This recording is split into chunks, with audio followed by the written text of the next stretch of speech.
300 เหรียญนี่ค่อยจะบ่ให้มันพลาดเกิน5 ไม้ติดเด้อทุกคนเด้อเนาะถ้าว่าพลาดฮอด5 ไม้ติดนี่แสดงว่าเบิดเลยทุกคนเนาะแสดงว่าเข้ากราฟบ่ได้เนาะทรงนี้นี่เทคนิคของเฮานำสายบ่ได้ผลทุกคนเนาะโอเคสำหรับมือใหม่ทุกคนไผที่ยังบ่มีงบก็เอาเงินเดโมเนาะออกมาฝึกเทรดนำกันได้ทุกคนเนาะมาตอนนี้เฮามาสังเกตเบิ่งกราฟเลยทุกคนเนาะสังเกตเบิ่งกราฟเลยเนาะช่วงหลังๆมาก็เป็นเทรนขาขึ้นเนาะก็ไซด์เวย์มาแน่เนาะแล้วก็สลับลงมาทุกคนเนาะสำหรับทรงนี้ทุกคนถามว่ามันเป็นไซด์เวย์นี่เฮาสามารถเทรดตามเน็ตวอลุ่มนี่ค่อนข้างที่จะได้ผลได้เนาะแต่ว่าค่อยจะเบิ่งเคียงคู่กันไปเด้อนะเบิ่งหลายๆเทคนิคเนาะเคียงคู่กันไปการเคลื่อนที่ของแท่งเทียนไปนำเนาะโอเคมาทุกคนปรับเงินเนาะออเดอร์นี้จะเป็นออเดอร์แรกเด้อ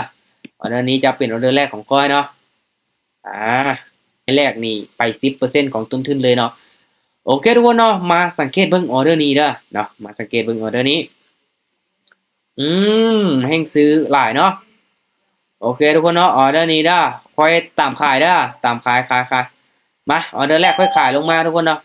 ออเดอร์แรกนี้ลองขายลงมาเมื่อก่อนเนาะอ่ามาเบิ่งนำกันว่ามันจะเป็นแท่งเดียวสลับบ่เนาะมันจะเป็นไซด์เวย์ลงมาให้เฮาได้บ่เนาะสำหรับโซนนี้ทุกคนเห็นบ่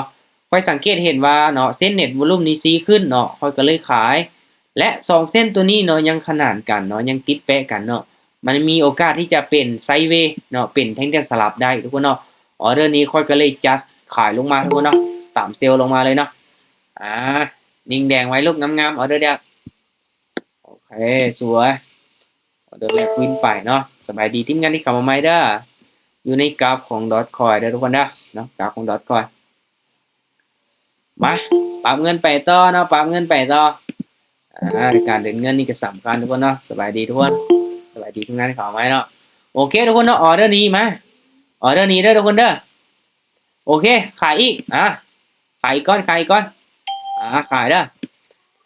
มาลุ้นมาทำกันเนาะว่ามันจะสลับลงมาอีกได้บ่เนาะมันจะยังเป็นเท่งแต่สลับบ่เนาะออเดอร์นี้เด้อมาลุ้นมาทำกันได้ทุกคนเด้อเนาะโซนนี้นี่ขอตามสลับไปอีกไหมเด้อเนาะ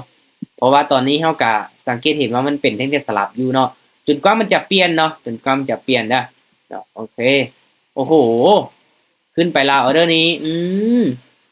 โอ้บ่สลับแล้วติเบิ่งทรงนี้เนาะโอ้ออเดอร์นี้ขึ้นสูงโพดทุกคนเนาะอ๋อโอเคโอ้แสดงว่ากลับตัวขึ้นไปแล้วทุกคนเนาะโอเคออเดอร์ที่2พัดไปสังเกตเบิ่งจุดนี้เด้อทุกคนเด้อเนาะจุดที่เส้นสีส้มตัวนี้เด้อเนาะมันตัดเส้นสีฟ้าขึ้นไปเนาะตามที่ค่อยได้สังเกตเห็นทุกคนเห็นบ่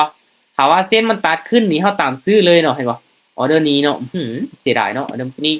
โอเคบ่เป็นหยังเนาะปรับเงินเด้อ30แล้วก็60เนาะออเดอร์นี้ทุกคนเนาะโอเคตามซื้ออีกเด้อตามซื้อขึ้นไปเลยบัดนี้เนาะตามซื้อเลยตามซื้อเลยตามซื้อเลยเส้นตัวนี้เนาะตัดขึ้นไปทุกคนเนาะมาลุ้นเบิ่งกันเด้อว่ามันจะเป็นแนวโน้มขาขึ้นเนาะมันจะสลับขึ้นไปเขียวงามๆไม่เฮาได้บ่เนาะหรือว่ามันจะกลับลงมา2แดงเนาะส่วนหลายแล้วนี่พักตัวแดงแบบนี้มันต้องขึ้นต่อทุกคนเนาะถามว่ามันเป็นแนวโน้มขาขึ้นนี่เนาะมาลุ้นมานํกันว่ามันจะกลับขึ้นไปขาขึ้นงามๆไม่เฮาได้บ่โอ้สวยเลยทุกคนเนาะงามหลายงามหลายออเดอร์นี้แน่นอนทุกคนเนาะ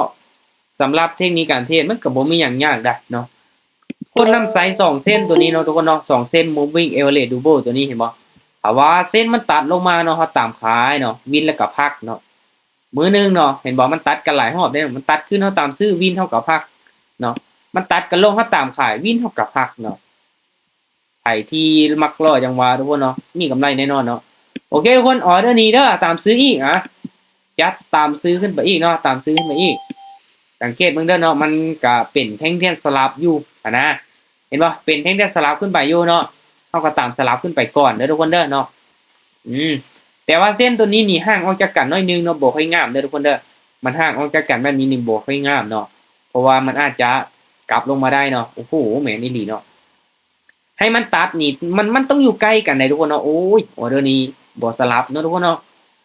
มันอยู่ใกล้กันนี่โอเคเลยแต่ว่าตัวนี้นี่บ่ใกล้ทุกคนเนาะโอ้โหแสดงว่ากราฟส่วนนี้ทุกคนเนาะก็ยังเป็นไซด์เวย์เนาะโอเคผ่านไปออเดอร์นี้ปรับเงินทุกคนเนาะปรับเงินโอ้แสดงว่ากราฟส่วนนี้ทุกคนเนาะมันก็เป็นไซด์เวย์อยู่เนาะมันบ่เป็นเทรนขาขึ้นเนาะกลับลงมาแดงอีกละโอเค เคคูณเงินไปเนาะไป30เสียแล้วก็60เนาะมาออเดอร์นี้ทุกคนเนาะออเดอร์นี้ได้ออเดอร์นี้ถามว่ามันเป็นแดงเนาะค่อยจะซื้อได้โอเคตามซื้อเลยเนาะตามซื้อเลยออเดอร์นี้3แดงเขียว1ทุกคน3แดงเขียว1มาเทคนิคของพ่อเนาะมันลุ้นไปน้ำกันเด้อสำหรับออเดอร์นี้ทุกคนเนาะว่ามันจะสลับขึ้นไปเขียวอีกได้บ่เนาะสลับขึ้นไปเขียวอีกได้บ่แต่ว่าเสียดายแต่มันจงใช้ไว้ยาวเนาะโอ้แสดงว่ากลับลงมาเฉยเนาะแสดงว่าบ่พักตัวทุกคนเนาะโอ้โหลงมายาวแท้โอเคบอกไปยังทุกคนเนาะบอกไปยังนะออเดอร์นี้โอเคทุกคนเนาะแสดงว่ากราฟนี้กราฟลงมาคือเก่าเนาะกราฟลงมาคือเก่าเนาะโอเคมาทุกคนเนาะออเดอร์ที่3เนาะคูณเงินไปออเดอร์ที่3โอเคสวยโอเคออเดอร์นี้120เนาะออเดอร์นี้120เหรียญทุกคนเนาะมาทุกคนเนาะออเดอร์นี้เด้อโอเคทุกคนเนาะออเดอร์นี้ค่อยตามซื้อได้ตามซื้อขึ้นไปได้ซื้อเลยเนาะออเดอร์นี้มั่นใจอยู่เนาะมีโอกาสเป็นไปได้เนาะออเดอร์นี้ได้เนาะเพราะว่าอย่างเนาะมันห่างออกจาก2เส้นตัวนี้เนาะมันเป็นแท่งเส้นเขียวที่ลงมาแล้วมันห่างออกจาก2เส้นตัวนี้เนาะถ้าว่ามันอยู่ใกล้เส้นนี่ค่อยจะตามขายเลยทุกคนเนาะแต่ว่าสังเกตเบิ่ง2เส้นตัวนี้มันยังขนานกันไปอยู่ทุกคนเนาะแสดงว่าโซนนี้ไม่หมดกับตัวไปที่ขาลงเนาะจังได๋มันก็ขึ้น2เขียวได้ทุกคนเนาะโอเคออเดอร์ที่3งามหลายทุกคนเนาะเป็นเงินเป็นระเบียบเนาะอันนี้เป็นสิ่งสำคัญเนาะโอ้ครับทีมงานเข้ามาเพิ่มเนาะสวยสบายดีทีมงานที่เข้ามาเด้อเนาะพอดีลุ้นออกออเดอร์เนาะก็เลยมาครับซ่าแน่เนาะปรับเงินไปต่อทุกคนเนาะปรับเงินไปต่อเดินเงินให้เป็นระเบียบคือเก่าเนาะเดินเงินให้เป็นระเบียบคือเก่า30เหรียญเนาะการเทรดบ่จำเป็นต้องใช้เวลาโดนทุกคนเนาะบ่จำเป็นต้องใช้เวลาโดนเนาะโอเคทุกคนเนาะออเดอร์นี้เด้อออเดอร์นี้ตามซื้อเด้อออเดอร์นี้ตามซื้ออีกเด้อตามซื้ออีกก่อนเด้อออเดอร์นี้มีก้ำกึ่งอยู่ทุกคนเนาะก้ำกึ่งอยู่เนาะสาเหตุที่ว่าตามซื้อทุกคนเนาะในกรณีที่มันลงมาฮอดจุดนี้ปึ๊บเนาะครับลงมาฮอดตัวนี้เนาะมันต้องกลับขึ้นไปเนาะคิดว่ามันต้องกลับขึ้นไปสลับขึ้นไปฮอดจุดเก่าทุกคนเนาะมาลุ้นเริ่มกันว่ามันจะสลับบ่หรือว่าจะลงมาต่อล่ะโอ้โหเห็นขายยังหลายแท้เนาะทุกคนเนาะแสดงว่าออกตาม4เป็นส่วนใหญ่เนาะกลับลงมาคือเก่าทุกคนเนาะโอ้แสดงว่ากลับลงมาคือเก่าเนาะคิดว่าจะขึ้นไปหากรอบเทิงมันเนาะมันเป็นไซด์เวย์ลักษณะแบบจับจุดยากทุกคนเนาะเห็นบ่ขึ้นมาตัวนี้เนาะกลับลงมาเนาะโอเคลงมาฐานที่เป็นนะครับมันแหละเนาะโอเคปรับเงินอันนี้60เหรียญเนาะโอเคทุกคนเนาะสังเกตมึงเด้อถ้าว่ามันบ่ก่ายเส้นตัวนี้เนาะก่ายไซส์ตัวนี้เนาะตามซื้อเลยโอเคตามซื้อเลยตามซื้อเลยเนาะเห็นบ่ทุกคนจุดเก้ามันเนาะจุดเก้าที่มันลงมาเนาะลงมาฮอดจุดนี้แล้วกลับขึ้นไปอีกเนาะเดี๋ยวครับเก้าตัวนี้เนาะเอาขึ้นไปลูกทะลุขึ้นไปสลับขึ้นไปก่อนเนาะสลับขึ้นไปก่อนงามหลายกราฟโซนนี้มันจะบ่เป็นเทรนที่ว่ายาวปานใดทุกคนเนาะอาจจะเป็นไซด์เวย์นี้เนาะเป็นไซด์เวย์สั้นๆแบบนี้เนาะโอเคน่าจะได้อยู่เนาะสวย3แดงเขียว1เนาะทุกคนเนาะ3แดงเขียว1โอเควินพลาดแล้วก็วินทุกคนเนาะแต่ว่าเรื่องการเดินเงินของเฮาก็ต้องเป็นระเบียบแน่น้อยนึงเนาะเด้กำไร100ได้แล้วเด้ทุกคนฮอดแล้วเด้100เนาะเป้า3ต้นทุน300เดี๋ยวนี้ก็ขึ้นมาว่า400กับ6เหรียญแล้วเนาะแป๊บเดียวเนาะใช้เวลาเพียงแค่10นาทีเนาะเฮาเทรดหาเงินได้100เหรียญแล้วเนาะแป๊บเดียวเนาะแต่ว่าคือที่ได้เว้าได้เนาะเฮาต้องบ่ให้พลาดเกินงบของเฮาได้เนาะเฮาวางไว้แล้วว่าบ่ให้พลาดเกินงบของเฮาเนาะเห็นบ่ต้นทุน300เนาะเฮาพลาดสูงสุดก็2ไม้เนาะไม้ที่3ก็วินเนาะพลาดได้สลับกันไปเนาะนี่แหละเป็นสิ่งสำคัญออเดอร์นี้ค่อยบ่ทันได้ออกเด้อคนเด้อเนาะในการที่เฮาตั้งเป้าหมายเนาะเอาว่าเฮาไปต่อได้บ่เนาะมีโอกาสที่จะเป็นไปได้ทุกคนมีโอกาสที่จะเป็นไปได้เนาะแต่ว่าโอกาสที่จะเสียก็มีได้เนาะว่าอยากไปต่อเฮาก็ต้องยอมรับให้ได้ทุกคนเนาะมาทุกคนเนาะได้ตามเป้าแล้วเนาะแต่ว่าค่อยจะไปต่อเด้อทุกคนเด้อสิโลภเบิ่งจากบ้านทุกคนเนาะมาเบิ่งนํกันเด้อว่าจะได้บ่สิโลภเบิ่งก่อนจากบ้านเนาะมาเบิ่งว่ากำไรสิหายบ่หรือว่าจังได๋เนาะกำไรสิหายบ่หรือว่ามันสิมีกำไรเนาะโอเคมา โอเคทุกคนเนาะออเดอร์นี้เนาะโอเคทุกคนเนาะออเดอร์นี้เด้อออเดอร์นี้ตามซื้อเด้อตามซื้อบ้านหนึงตามซื้อมันก่อนบ้านหนึงเนาะออเดอร์นี้เป็นแนวโน้มขาลงเด้อทุกคนเด้อเป็นแนวโน้มขาลงเนาะไหนบอกเส้นตัวนี้ตัดลงมาแต่ว่าแท่งเทียนเขียวตัวนี้เนาะแท่งเทียนเขียวตัวนี้เนาะมันลงมาฮอดใกล้จุดเก้าตัวนี้เนาะมันลุ้นว่ามันจะขึ้นไปสองเขียวได้ป่ะเห็นบอกก่อนหน้านี้ทุกคนเนาะมันจงไซส์ยาวๆนี่ตัวนี้มันยังดีดขึ้นไปเก็บเอาไซส์มันได้เนาะตัวนี้ดีดขึ้นไปเก็บเอาไซส์ตัวนี้มันก็ต้องดีดขึ้นหลักเบิ้งส่งนี่แหละก็มาลุ้นมาน้ำกันเนาะตามตลาดที่ผ่านมาหรือว่าจะเป็นแนวโน้มขาลงโอ้ยทุกคนเนาะลงมาสวยเนาะโอเคบอกไปยังโอเคแทนที่เฮากะตามขายก็ถือว่าเป็นการดีได้เห็นบ่เส้นสีส้มตัดลงมาทุกคนเนาะก็ตามขายลงมาเป็นการดีเดี๋ยวนับมันก็เนาะแดงออก1แดงออก2โอเคตัวนี้เขียวโอเคแล้วก็แดง2เนาะถ้าว่าแดง3มันมักที่จะเปลี่ยนเนาะโอเคเอาปั๊มเงินเนาะเดี๋ยวนี้60เหรียญโอเคทุกคนเนาะออเดอร์นี้เด้อตามซื้ออีกบ้านนึงเด้อซื้ออีกก้อนบ้านนึงตามซื้ออีกก้อนเด้อเขาต้องซื้อให้มันครบประมาณ3ไม้เนาะถ้าว่าอยากซื้อนี่ต้องซื้อให้มันครบประมาณ3ไม้เนาะมันบ่ขึ้นไม้นึงต้องขึ้นไม้นึงอ่ะนะมันจะเป็นลักษณะแบบนั้นได้ในการตามซื้อนี่เนาะเป็นการคาดเดาล่วงหน้าว่ามันบ่เขียวไม้นึงมันก็ต้องเขียวไม้นึงนะเนาะเอามาลุ้นมานํกันขึ้นไปลูกขึ้นไปเพราะว่ามันห่างออกจาก2เส้นตัวนั้นแน่ทุกคนเนาะมันห่างออกจาก2เส้นตัวนั้นแน่เนาะอ้าวบ่ได้ติดกลับลงมาเขียวเขียวจังสันละบ่ทุกคนเนาะเห็นบ่ถ้าว่ามันห่างออกจาก2เส้นตัวนี้เนาะมันจะกลับขึ้นมาอีกทุกคนเนาะมันจะกลับขึ้นมาอีกนะโอเคสวยไปต่อไปต่อทุกคนเนาะปากเงินไปต่อนี่แหละความโลภทุกคนเนาะถ้าว่าเสียนี่ก็ยอมรับได้เนาะได้ก็ถือว่าเป็นการดีเนาะโลภน้อยนึงได้กำไรตามเป้ากับไปต่อเนาะมาแต่ว่าเป็นกรณีศึกษาเด้อทุกคนเด้อเนาะบ่อยากแนะนำให้คนเฮ็ดตามโอ้ออเดอร์นี้ขึ้นสูงแท้ขายเด้อออเดอร์นี้มาลุ้นมานํกันเนาะว่ามันจะพักโตแดงลงมาให้เราได้บ่โอ้โหอันตรายอยู่ได้ทุกคนเนาะแท่งเทียนสูงแบบนี้เนาะป้าโตโอ้โหทุกคนเนาะลืมสูงเบิ่งเนาะโอ้โหขึ้นสูงแท้ป้ามันคือขึ้นสูงแท้ลูกโอ้คิดว่ามันจะพักโตทุกคนเนาะลงมาติลงมาได้นี่ยกปูให้เลยนี่เนาะโอ้โหน่าจะลงมาบ่ได้เบิ่งส่งโอเคโอ้บ่น่าส่วนแห่งซื้อทุกคนเนาะแห่งซื้อมาหลายขนาดนั้นเนาะเอากดขายลงมาเฉยเนาะลืมเบิ่งเนาะลืมเบิ่งย้อนหลังเนาะลืมเบิ่งย้อนหลังลืมเบิ่งแนวโน้มของมันเนาะโอเคมาบ่เป็นหยังปรับเงินไปต่อปรับเงินไปต่อเนาะโอเคมันขึ้นมาสูงทุกคนเนาะตรงนี้มันก็เป็นไซด์เวย์อยู่ในกรอบที่ว่าบ่ปานใดเนาะบ่สูงปานใดโอเคทุกคนขายอีกเด้อขายอีกก่อนคือตามที่ได้เว้าทุกคนเนาะขายนี่ครับต้องขายให้ฮอดประมาณ3ไม้เนาะประมาณ3ไม้โบแดงไม้นึงมันก็ต้องแดงไม้ที่2โบแดงไม้ที่2มันก็ต้องแดงไม้ที่3เนาะคันว่าโบแดงไม้ที่3แสดงว่าเฮาโซนเฟนทุกคนเนาะโอ้เบิ่งทรงนี้น่าจะพักตัวแล้วขึ้นต่อได้นี่โอ้ยังบ่จับเนาะยังบ่จับฐานตัวนี้เนาะยังบ่จับฐานทุกคนเนาะโอเคแต่ที่จริงแล้วเนาะส่วนหลายเนาะเขาคิดว่ามันจะลงมา2แดงคือตัวนี้เนาะแต่ว่าบ่ได้ทุกคนเนาะบ่ได้ส่วนหลายแล้วเนาะเห็นบ่สังเกตเบิ่งย้อนหลังตัวนี้เนาะขึ้นมาสีเขียวคือกันแล้วก็แดงเนาะแดงปึ๊บมันจะลงมา2แดงเนาะคิดว่ามันจะเป็นคือแท่งเทียนตัวนี้ทุกคนเนาะแต่ว่าตัวนี้มันจะเป็นเพียงแท่งพักโตเนาะแท่งพักโตของเทรนขาขึ้นทุกคนเนาะเห็นบ่พักโตแดงนึงเนาะโอเคปรับเงินเนาะ100ซะเดี๋ยวนี้มาทุกคนเนาะ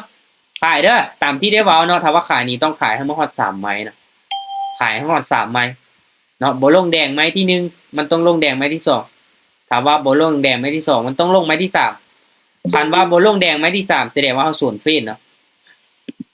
มาลุ้นมานํกันเด้อว่ามันจะลงไม้ได้บ่โอ้สลับเนาะเอาลงมาลูกลงมาอืมลุ้นมานํกันทุกคนเนาะ4วิสุดท้ายเนาะว่ามันจะลงมา2แท่งเทียนแดงให้เฮาได้บ่อ้าวบ่ลงมา3ลงมาลูกโอเคโอ้เสมอโอ้เสมอเฉยทุกคนเนาะเสมอเฉยเนาะโอ้ยตลาดเริ่มบ่งามแล้วแต่ว่ามีแท่งเสมอทุกคนเนาะมีแท่งเสมอนี่เห็นบ่มันบ่มีเนื้อเทียนเลยเนาะมันเป็นช่วงก้ำกึ่งทุกคนเนาะก้ำกึ่ง โอเคโอเคทุกคนเนาะเอาปรับเงินไปไหมโอเคทุกคนเนาะออเดอร์นี้เด้อตามขายอีกบ้านหนึ่งขายไม้ก้อนนั่นกับบอลงเนาะไม้นี้มันต้องลงให้เฮาได้ล่ะยังขายมาหลายขนาดนี้มาเนาะขนาดไม้นี้เฮาตามขายขึ้นเขียวไม้นี้ตามขายขึ้นเขียวไม้นี้ตามขายเสมอไม้ที่สี่แล้วได้เนาะมาไม้นี้นี่เนาะทุกคนเนาะมันยังบดจำเส้นตัวนี้เนาะเราต้องขายให้มันจำก่อนเนาะให้มันลงมาจำเส้นตัวนี้ก่อนนะเนาะมันจะขึ้นไปได้ถ้าว่ามันจำเส้นตัวนี้นี่มันสีดีพุ่งขึ้นไปเลยเนาะตัวนี้มันยังลงมาบดจำโอเคสวยงามไรทุกคนเนาะตามสเต็ปเนาะบ่พลาดเกิน3 ไม้เนาะบ่พลาดเกิน3 ไม้ติดเนาะโอเคเวลาแกยังอยู่เนาะไปอีกเอาจัก200ซะทุกคนเนาะ200ความโลภของคนเฮาบ่มีขีดจำกัดเนาะได้100บ่พอเนาะอยากได้200โอเคไปต่อ30 เหรียญทุกคนออเดอร์นี้ซื้อบัตรหนึ่งออเดอร์นี้เดี๋ยวทุกคนเด้อสาเหตุที่ว่าตามซื้อเนาะ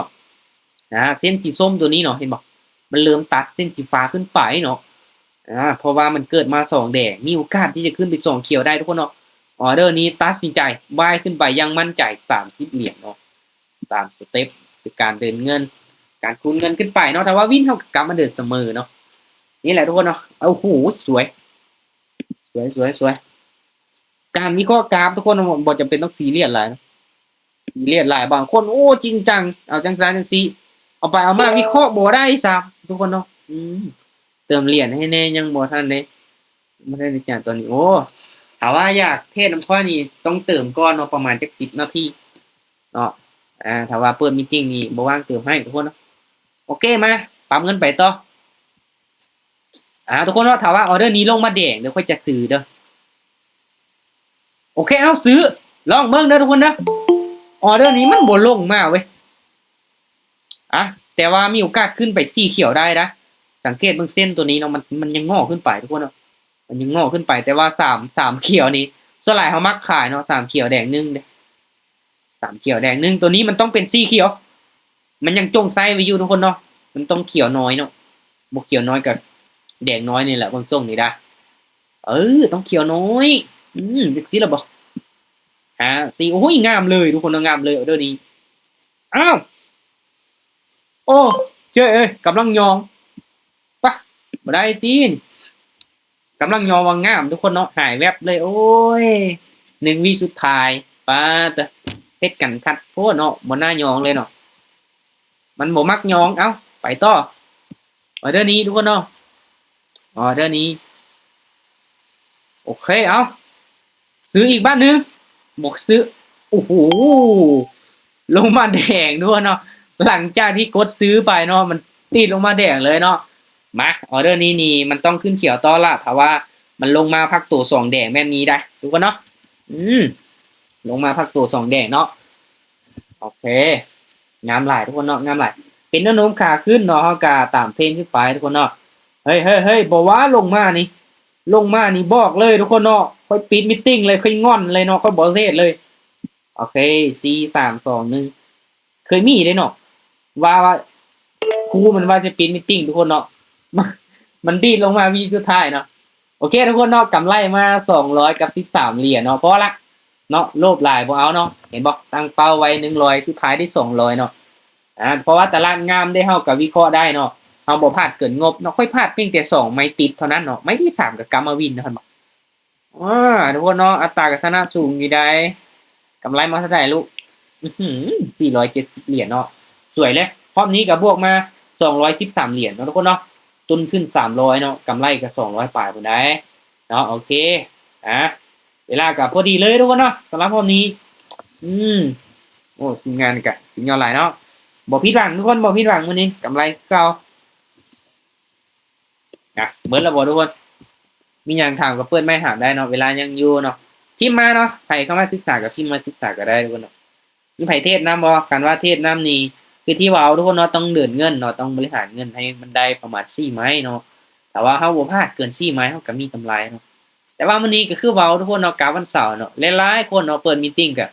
โอ้โหลบเอาเลยเข้าไปเบิ่งเนาะ แต่ว่าค่อยส่วนหลายค่อยเข้าไปเบิ่งเป็นกรณีศึกษาเนาะถ้าว่าเพิ่นมีเทคนิคใหม่ๆเทคนิคตึงๆเนาะเพิ่นเทศน์บินเฮาก็เอามาปรับใช้เนาะคันว่าเพิ่นเทศน์เสียเฮาก็ลืมไปเฮาก็เอาเทคนิคของเฮาคือเก่านะโอเคศึกษาตึงรายอาจารย์โอเคเข้าใจทุกคนเข้าใจอืมดีแล้วเนาะเข้ามาศึกษาทุกคนเนาะหลักๆก็วางแผนเนาะวางแผนเทรดเก็บพร้อมละน้อยเนาะเอากำไรหลายนี่ก็โอ้ความเสี่ยงก็สูงเนาะต้องยอมมีงบกับแบ่งออกมาเทศเนาะมีงบกับแบ่งออกมาเทศเนาะกำไร4 ล้านปลายจ้ะแม่นๆเนาะโอเคกำลังศึกษาดีๆทุกคนเนาะก่อนที่ว่าจะตัดสินใจเข้ามาลงทุนเนาะเฮาก็ต้องศึกษาให้มันดีๆนั่นแหละเนาะก่อนที่ว่าจะลงทุนอย่างใดอย่างหนึ่งเนาะเงินที่เฮาจะนำไปลงทุนเฮาก็หวังว่าจะอยากสร้างกำไรจากมันได้เนาะดังนั้นเฮาต้องศึกษาให้มันดีๆเนาะก่อนที่ว่าจะเข้าไปลงทุนทุกคนเนาะเพื่อเป็นการลดผ่อนความเสี่ยงเด้มือใหม่นี่แฮงต้องได้ศึกษาแฮงต้องได้ฝึกเทรดเนาะเป็นหยังค่อยคือเทรดแล้วมั่นใจเนาะเทรดแล้วมีอัตราการชนะเนาะทุกคนลองคิดเบิ่งแต่ละมือค่อยอยู่กับกราฟเนาะค่อยนั่งเฝ้าหน้าจอค่อยวิเคราะห์ตลอดเนาะบ่เก่งมันสิไปอยู่ไสเนาะคือการที่เฮาฝึกเล่นกีฬาเนาะเฮาฝึกทุกมื้อเนาะมันยังสิเก่งทุกคนเนาะเฮ็ดหยังก็ตามเนาะเฮาใช้เวลาอยู่กับมันโดดๆเฮาฝึกเนาะเฮาตั้งใจมันแท้ๆนี่เฮาจะเก่งกับสิ่งนั้นทุกคนเนาะทางงานก็ศึกษาให้ดีเนาะทุกๆการลงทุนมันก็มีความเสี่ยงเนาะย้ำตลอดทุกคนเนาะโอเคหรือว่าทุกคนมีปัญหาตัวใดเนาะอยากถามอยากปรึกษาก็สามารถทักมาปรึกษากันได้ทุกคนเนาะยินดีให้คำแนะนำเนาะโอเคทุกคนสำหรับมีตติ้งของค่อยมื้อนี้ก็ถือว่าเอาไว้เพียงเท่านี้เนาะเอาไว้เป็นมื้ออื่นเด้อเข้ามาร่วมศึกษาวิเคราะห์กราฟม่วนๆนำกันได้เนาะโอเคทุกคนเนาะมื้อนี้กำไรละฝันดีทุกคนบ๊ายบายเด้อบ๊ายบายมื้อนี้ขอตัวลาไปก่อน